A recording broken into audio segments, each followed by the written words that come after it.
Okay, July 8th, 2019, and this is mostly just a plant update and a Buster update. What are you doing, Buster? Good boy. Alright, go on, get out of here. Okay, oop. Gotta work with the sun here. Kiwis are exploding, especially the red one, and they're vines apparently, so I have to put something for them to vine on. Vine. Blueberry plant is, man, I pulled its roots hard to really trim them down, and I'm not sure, maybe I should trim the vegetative part as well. There's a lot of crap in the roots. They're very root bound. The white strawberry is putting streamers everywhere, nothing new there, and the seaside strawberry is doing the same. And I've got down there a bunch of pots. It's kind of hit or miss but their strawberries are rooting in there, so that's kind of interesting. This tomato plant, which hard to see, all this technology, and we can't have a picture that's half dark and half light. Tomato is up to here, and so it's doing good, and this one really splays out quite a bit. I can't see anything. Yeah, there you go, that looks pretty good. Splays out quite a bit, and I'll probably have to chop these two pieces, or maybe make something for them to grow up on this side, or I'm not sure. The citronella is bursting out of the barrel, which looks great, and the orange tree seems really happy too. The marshmallow is easily 4 feet higher than the top of the trellis. Yeah. And still producing nice leaves.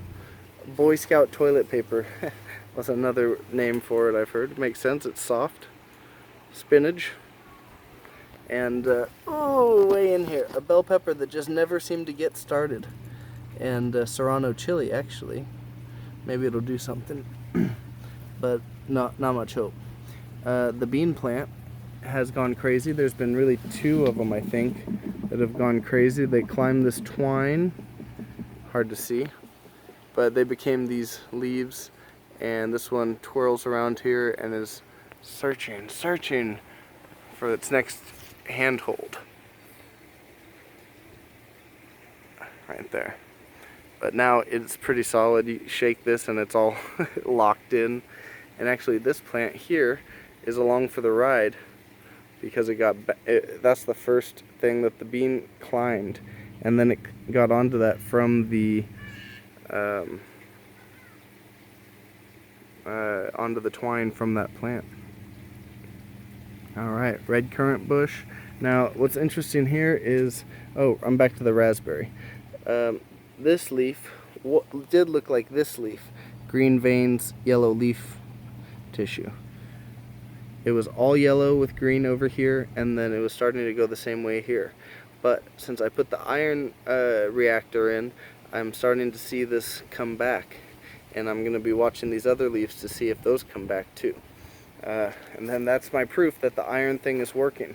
And maybe it's not working in the reactor itself, but maybe the iron that is a source for the bacteria, the iron-laden water is getting to some anaerobic area somewhere else, like in the bottom of my grow bed, and those bacteria are chelating the iron. So I don't care where it happens, as long as it happens, because it's one less thing I have to buy at an expensive rate. If we can get Amazon out of the deal, I just want to make my own Amazon without Amazon's help. Okay, man, that marshmallow is so hugely tall. Okay, the other tomato plant here is good. They're really bushy, and I think it's because I've got relatively low nitrates in my system. I basically stopped feeding the fish for the last couple months because I ran out of fish food and I didn't buy any more.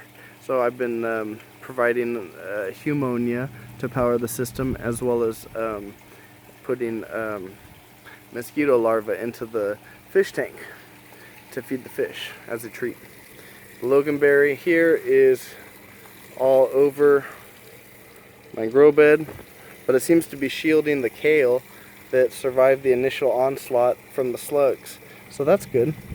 And my yellow beets are growing more, and you can see they're growing. That one's got a green growing out of the side kind of thing. And there's other beets that I separated when I pulled the greens.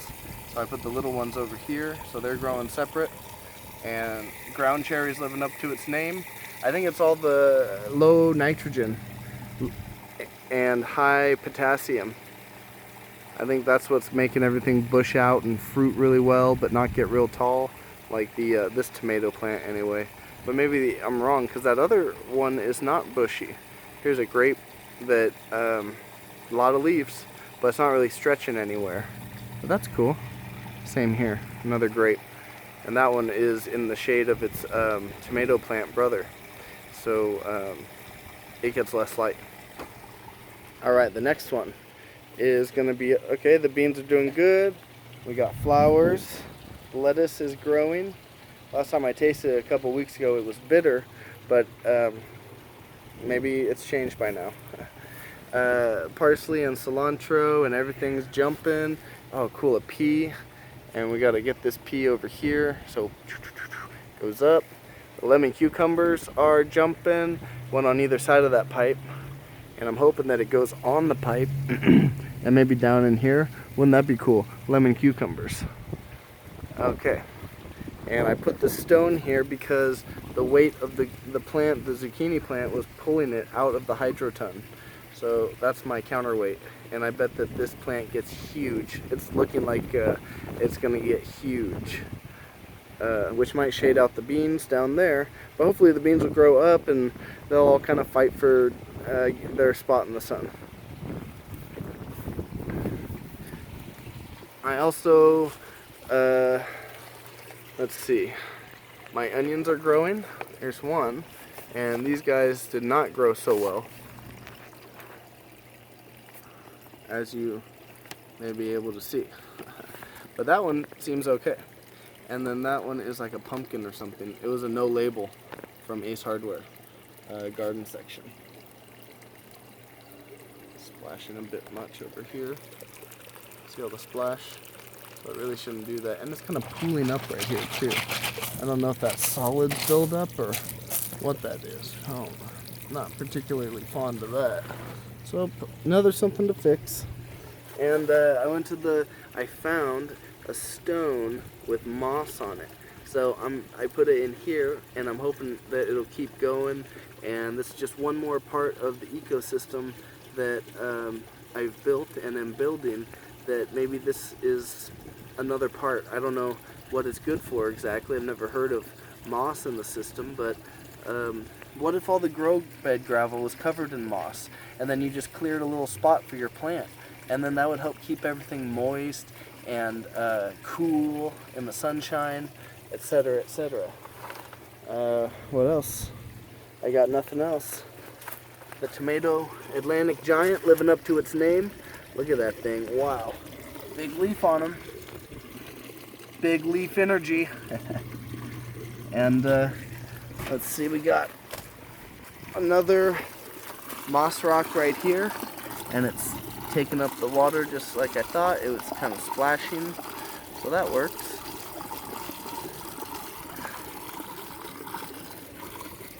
All right. Oh, I've also done some other stuff on my reactor. Okay, so we know there's a ton of iron and charcoal and sand in the bottom of this container, and there's holes at the bottom too. So, and it goes all the way up, charcoal sand, iron, charcoal sand, there's steel wool right here, and then I just added the stones, and I added this chain on top. I found it at the river bar. I live where logging used to be a big thing, and so there's all kind of iron trash in the river bar, and I dug this out of the river bar, just the top was exposed.